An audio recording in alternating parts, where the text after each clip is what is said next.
नमस्कार साथियों।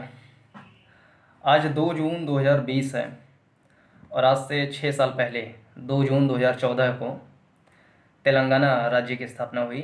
तेलंगाना उस समय भारत का 29वां राज्य बन गया। लेकिन तेलंगाना राज्य की स्थापना के पीछे एक लंबा इतिहास है, एक लंबा संघर्ष है। सैकड़ों लोगों ने अपनी जान गंवाई है, उसके बाद जाकर के तेलंगाना राज्य की स्थापना हुई है। तेलंगाना राज्य की स्थापना के लिए आज़ादी के बाद से ही संघर्ष आरंभ हो गए थे। 15 अगस्त 1947 को देश आज़ाद हुआ, उसके बाद से ही इसमें संघर्ष आरंभ हो गया। आज़ादी के बाद करीब करीब 13 महीने तक लगातार जो हैदराबाद रियासत थी वो एक स्वतंत्र रियासत हुआ करती थी। मतलब कि वो भारत के हिस्से में नहीं आना चाहते थे। करीब 13 महीने एकदम स्वतंत्र, जैसे एक अलग देश होता है उस प्रकार से अपना शासन प्रशासन चलाते रहे। और हैदराबाद पाकिस्तान के बहुत ज़्यादा नज़दीक भी हुआ करता था, मतलब क्षेत्र वाइज नहीं, लेकिन एक राजनीतिक रूप से वो चाहते थे कि हम पाकिस्तान में शामिल हो जाएं। ये उनकी कह सकते हैं कि बुद्धिमत्ता की कमी कह सकते हैं, क्या कह सकते हैं, कुछ भी कह सकते हैं। क्योंकि हैदराबाद एक भारत में लगभग एकदम मिडिल में हुआ करता था, बहुत बड़ी रियासत हुआ करती थी, जो छत्तीसगढ़, उड़ीसा, महाराष्ट्र का थोड़ा थोड़ा कुछ क्षेत्र मिला करके, दक्षिण का कर्नाटक का पूर्वी हिस्सा कुछ कुछ मिला करके, आज का पूरा तेलंगाना, आंध्र प्रदेश, ये सब मिला करके हैदराबाद रियासत हुआ करती थी, बड़ी रियासत हुआ करती थी। वो करीब 13 महीने तक अपना एक स्वतंत्र प्रभुत्व बनाए रखी, इंडिपेंडेंट प्रिंसली स्टेट के रूप में काम करते रहे। और 13 महीने के बाद, मतलब 15 अगस्त 47 को देश आज़ाद हुआ, तो 13 महीने तक ये एक स्वतंत्र प्रभुत्व के रूप में काम करते रहे। और अगले साल 1948 में सितंबर महीने में, लगभग सितंबर महीना था 1948 में, और पटेल जी, सरदार वल्लभ भाई पटेल, जो देश के पहले उप प्रधानमंत्री भी थे, देश के पहले गृह मंत्री भी थे, उनको लौह पुरुष की संज्ञा दी जाती है। उन्होंने अपने कैबिनेट की बैठक में, जो केंद्र सरकार की जो कैबिनेट की बैठक हुआ करती थी, अब भी होती ही है, उसमें उन्होंने सी राजगोपालाचारी, जो उस समय के गवर्नर जनरल थे भारत के, उनसे, और जो भारत के प्रधानमंत्री थे पंडित नेहरू जी, उनसे इस बात का संपर्क साध लिए, इस बात की सहमति ले लिए कि हमें हैदराबाद में एक ऑपरेशन चलाना है, क्योंकि वो लोग नहीं चाह रहे हैं कि वो भारत के हिस्से में आए, भारत का एक राज्य बनकर रहें। तो इसलिए हमें एक अभियान चलाना है। तो करीब करीब 13 सितंबर से 18 सितंबर तक, 5-6 दिन तक लगातार एक ऑपरेशन चला, जिसका नाम है ऑपरेशन पोलो। उसमें सैकड़ों लोगों की जानें भी गईं। लेकिन कुछ चीज़ें होती हैं जो इतिहास के पन्नों में रहती हैं, लेकिन उसकी एक गलत रूप में, एक नेगेटिव रूप में उसकी चर्चा नहीं की जाती है। जैसे चंद्रमा होता है, चंद्रमा में थोड़ा सा अगर धब्बा लगा है, एक धब्बा है, एक काला धब्बा है, तो उसकी उतनी चर्चा नहीं होती है जितना कि चंद्रमा की चर्चा होती है। उसी प्रकार पटेल जी ने ऑपरेशन पोलो चलाया। ये एक बहुत महीन सा काला टीका जरूर हो सकता है, लेकिन इस बात की वकालत की जा सकती है कि यह काम करना आवश्यक था। भारत की एकता के लिए, भारत की अखंडता के लिए ये काम करना अति आवश्यक था। क्योंकि बहुत सारे ऐसे लोग हैं जो अब भी पृथकतावादी सोच रखते हैं। कभी कभी कुछ अलग राज्य की स्थापना करने के लिए, वहाँ तक तो ठीक है, लेकिन कभी कभी अपने को भारत से अलग करने की मांग भी कुछ क्षेत्रों में की जाती है।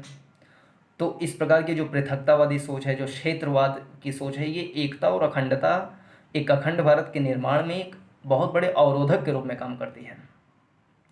ऑपरेशन पोलो चला, 5-6 दिन तक सैकड़ों लोगों की जानें उसमें गईं, और फिर जा कर के वो धीरे धीरे भारत के हिस्से में आना प्रारंभ हुआ। जैसे मजाक के रूप में कहा जाता है कि पटेल जी एक हाथ में अपने गाजर लिया करते थे और एक हाथ में लाठी। पहले गाजर दिखाते थे कि आप भारत के हिस्से में आ जाइए, यदि नहीं मानते थे तो लाठी का प्रयोग करते थे। तो पहले हैदराबाद के निज़ाम को गाजर दिखाए, वो उससे नहीं माने, तो ऑपरेशन पोलो चल गया, तो उससे मान गए। उसके बाद भी तेलंगाना राज्य के गठन की मांग धीरे धीरे बढ़ती गई। वहाँ के जो किसान थे, फार्मर्स थे, उन्होंने अपने लिए एक तेलंगाना राज्य, तेलंगाना मतलब होता है तेलुगु भाषियों की भूमि, जो तेलुगु भाषी जहाँ पे लोग हैं उनके लिए एक अलग राज्य की स्थापना करना, वही तेलंगाना की मांग 1948 से 47 से चलती रही, 1950 में चलती रही। फिर 1953 में एक राज्य पुनर्गठन आयोग, स्टेट रीऑर्गेनाइजेशन काउंसिल की स्थापना की गई। इसका मतलब यही था कि वो पूरे देश में भ्रमण करें, अनेक जो प्रतिनिधित्व करता हैं अपने अपने क्षेत्र के, उनसे बातचीत करें, फिर कैसे राज्यों का पुनर्गठन किया जाए, कैसे कैसे राज्य की स्थापना की जाए, भाषा के आधार पर किया जाए कि क्षेत्र के हिसाब से किया जाए, कि प्रशासन में शुचिता स्थापित हो, इसके अनुसार किया जाए। इसके लिए पूरे देश में जो राज्य पुनर्गठन आयोग था उन्होंने भ्रमण किया और तेलंगाना भी गए। तो तेलंगाना वासियों ने अपने राज्य की स्थापना के लिए बहुत सारे ज्ञापन उनको सौंपे कि सर आप इन मुद्दों पर चर्चा कीजिए और कृपया हमारे लिए एक अलग राज्य की स्थापना करने की मांग केंद्र सरकार से कीजिए। 1955 में, सितंबर महीने के 1955 में पूरा वो लेखा जोखा तैयार कर लिए राजभाषा राज्य पुनर्गठन आयोग ने, और सितंबर 1955 को वो सारा ड्राफ्ट जो है केंद्र सरकार को सौंप दिए। उसमें ये भी रिकमेंडेशन था, ये भी सिफारिश थी कि तेलंगाना के लिए एक अलग राज्य का गठन किया जाए। लेकिन फिर उसमें बहुत ज़्यादा विचार विमर्श नहीं हुआ, केंद्र सरकार नहीं चाहती थी कि तेलंगाना राज्य की स्थापना हो। तो सितंबर 1955 से नवंबर 1956 तक लगातार इसमें संघर्ष चलता रहा। बहुत सारे किसान, बहुत सारे नेताओं ने इसमें अपना सहयोग दिया, अपना एक प्रकार से बलिदान दिया कि तेलंगाना राज्य का गठन हो जाए।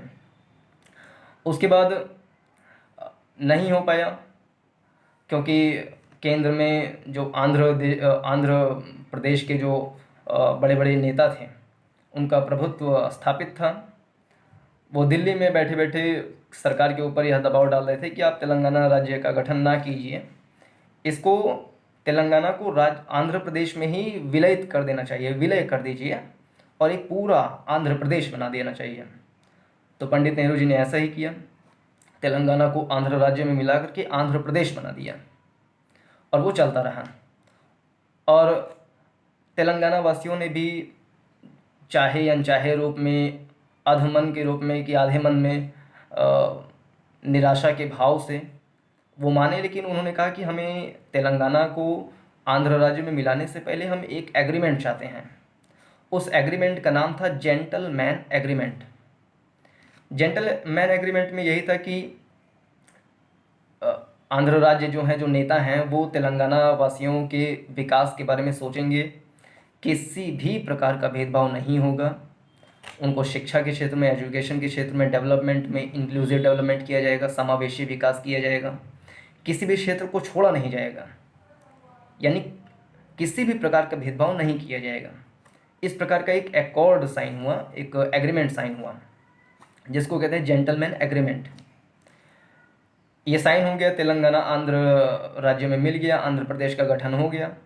लेकिन उसके बाद आंध्र प्रदेश के जो नेता थे उन्होंने अपना फिर से वही पुराना शक्ल दिखाना शुरू कर दिया। भेदभाव आरंभ हो गए, शिक्षा क्षेत्र में विकास नहीं हुआ और सारी इंक्लूसिव डेवलपमेंट नहीं हुआ, भेदभाव शुरू हो गए। उसके बाद 1969 आया, 1969 में एक बहुत बड़ा आंदोलन हुआ। उसमें जो हैदराबाद विश्वविद्यालय है, वहाँ के जो विद्यार्थी थे उन्होंने भी तेलंगाना राज्य की स्थापना के लिए अपना पूरा योगदान दिया। जनवरी 1969 को हैदराबाद विश्वविद्यालय के विद्यार्थी और अन्य विद्यार्थीगण इसमें सक्रिय रूप से भाग लिए और पुलिस ने अपना आंदोलन भी इसमें किया। पुलिस ने अपना बंदूक के माध्यम से प्रहार भी किए और करीब करीब 350 से ज़्यादा लोग, 370 के आसपास विद्यार्थियों की, कहें कि 9 युवकों की मृत्यु भी हो गई उसमें।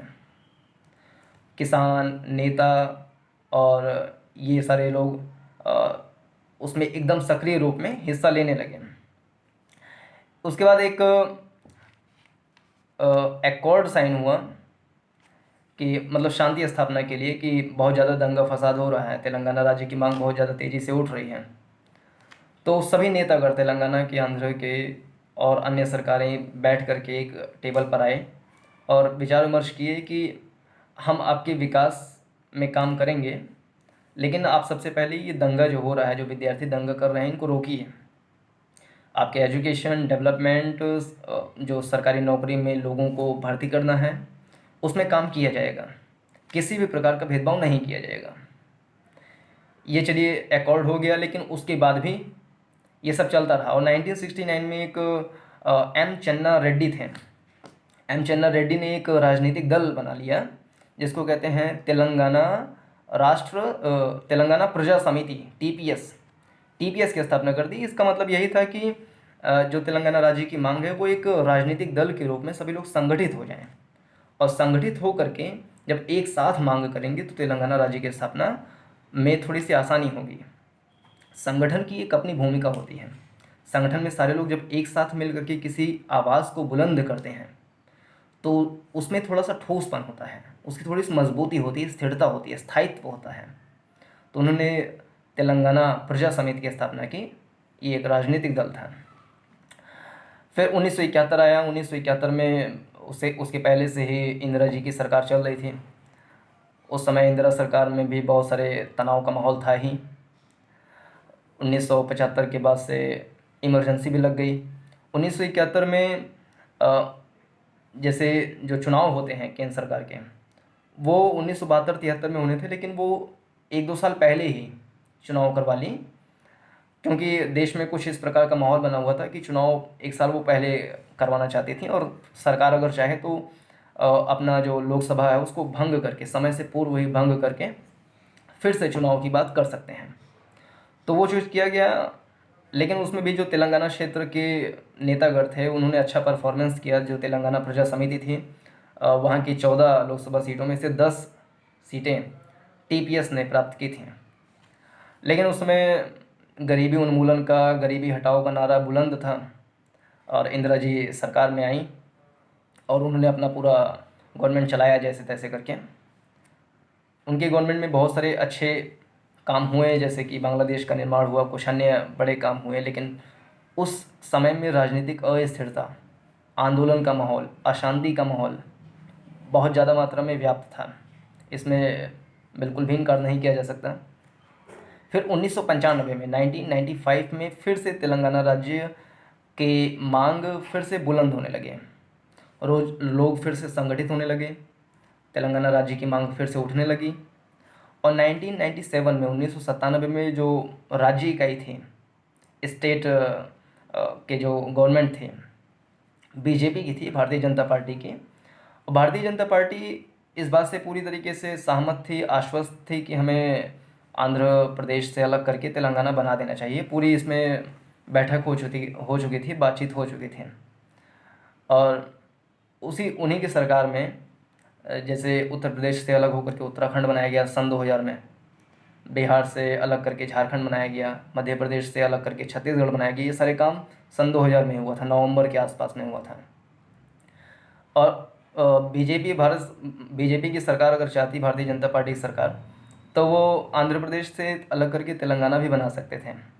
लेकिन उनका एक अलायंस था, कह सकते हैं कि गठबंधन था तेलुगु देशम पार्टी से। और तेलुगु देशम पार्टी का यह दबाव था कि अभी तेलंगाना ना बनाया जाए, तो पार्टी में थोड़ा सा आंतरिक दबाव होने के कारण वो मांग थोड़ी सी डिले हो गई। अन्यथा बीजेपी चाहती तो वो पूरे ज़ोर तोड़ में थी, वो तेलंगाना बना देते, लेकिन तेलुगु देशम पार्टी का दबाव आ गया, तो इस कारण से वो काम नहीं हो पाया। फिर सन 2000 में जो आंध्र प्रदेश थे, वहाँ के जो डिप्टी स्पीकर थे वो थे कालवकुंतला चंद्रशेखर राव। वो इसकी स्थापना के लिए, तेलंगाना राज्य के गठन के लिए बहुत तेज़ी से मांग आरंभ कर दिए, और उन्होंने एक राजनीतिक दल बनाया जिसको कहते हैं तेलंगाना राष्ट्र समिति, टीआरएस। उसके ज़रिए लोगों को संगठित किया और फिर से अपनी आवाज़ बुलंद किया। लंबे संघर्ष के बाद सन 2013 में, करीब 5 दिसंबर 2013 में, केंद्र सरकार ने बाकायदे एक ड्राफ्ट बिल बनाया इसके तेलंगाना राज्य के लिए, और 5 दिसंबर 2013 को केंद्र की कैबिनेट बैठक हुई, उसमें उस बिल को पारित कर दिया गया। फिर अगले साल फरवरी महीने की 18 तारीख को 2014 को लोकसभा से पारित हो गया तेलंगाना राज्य का बिल। फिर 2 दिन के बाद यानी कि 20 फरवरी 2014 को राज्यसभा से पारित हो गया। फिर राष्ट्रपति के उस पर हस्ताक्षर हो गए। तो इस प्रकार से तेलंगाना राज्य की पूरी जो मांग थी वो कागजी रूप में पूरी कर ली गई, औपचारिक रूप में पूरा कर लिया गया। फिर अप्रैल महीने में, अप्रैल 2014 में वहाँ का चुनाव हुआ, तेलंगाना का चुनाव हुआ, जिसमें जो TRS है, तेलंगाना राष्ट्र समिति है, उसके जो नेता थे कालवकुंतला चंद्रशेखर राव, के चंद्रशेखर राव जिन्हें शॉर्ट में कहते हैं, उन्होंने अच्छा परफॉर्मेंस किया। वहाँ की जो विधानसभा सीटें हैं, करीब करीब 119 विधानसभा सीटें हैं, उनमें से 63 सीटें पाई और बहुमत के साथ पूरा वहाँ पर अपनी सरकार बनाए। और 2014 से अभी 2020 में भी के चंद्रशेखर राव जी ही वहाँ के मुख्यमंत्री हैं। इस प्रकार से शासन प्रशासन चलता रहा। तेलंगाना में द्विसदनीय व्यवस्था है। जैसे कुछ स्टेट हैं जहाँ पे 2 सदन है, विधानसभा है, विधान परिषद है, तो वहाँ पर भी विधानसभा है, विधान परिषद है। विधानसभा में 119 सीटें हैं और विधान परिषद में करीब 46 सीटें हैं। और लोकसभा से वहाँ पे 17 लोग जाते हैं और राज्यसभा से भी ऐसे 7 लोग जाते हैं तेलंगाना राज्य से। और तेलंगाना का जो उच्च न्यायालय है वो हैदराबाद में है। जब इसका राज्य का गठन हुआ था तो ये बात की गई थी कि तेलंगाना और आंध्र प्रदेश दोनों की राजधानी 10 सालों के लिए, 10 साल के लिए हैदराबाद ही रहेगी। यानी कि 2 जून 2024 तक हैदराबाद ही तेलंगाना और आंध्र प्रदेश की राजधानी होगी। उसके बाद आंध्र प्रदेश का अलग राजधानी हो जाएगा, तेलंगाना की राजधानी हैदराबाद ही रहेगी। और तेलंगाना का जो उच्च न्यायालय है वो भी हैदराबाद में ही है। और आंध्र प्रदेश का जो उच्च न्यायालय है वो संभवतः भी हैदराबाद में ही है। और यह बात की जा रही है कि शायद इस पे काम हो भी चुका है। अमरावती आंध्र प्रदेश में एक शहर है, वहाँ पर उच्च न्यायालय का गठन मेरे ख्याल से किया भी जा चुका है, जो कि आंध्र प्रदेश का जो पूरा क्षेत्र है उसके लिए न्याय का काम करेगी। और तेलंगाना के लिए हैदराबाद है ही। तो ये छोटी सी तेलंगाना के बारे में चर्चा करना आवश्यक समझा, क्योंकि आज 2 जून है और इसी दिन औपचारिक रूप से तेलंगाना राज्य का गठन हुआ था। इसकी एक लंबी कहानी थी, बहुत ज़्यादा डिटेल में जाते तो वीडियो संभवतः बहुत लंबा भी हो सकता था। तो इसके बारे में मोटी मोटा जानकारी देने के लिए यह वीडियो बनाया गया है। तो इस वीडियो में बस इतना ही। अपना ध्यान रखें, अपने परिवार का ध्यान रखें, अपने देश का ध्यान रखें। जय हिंद।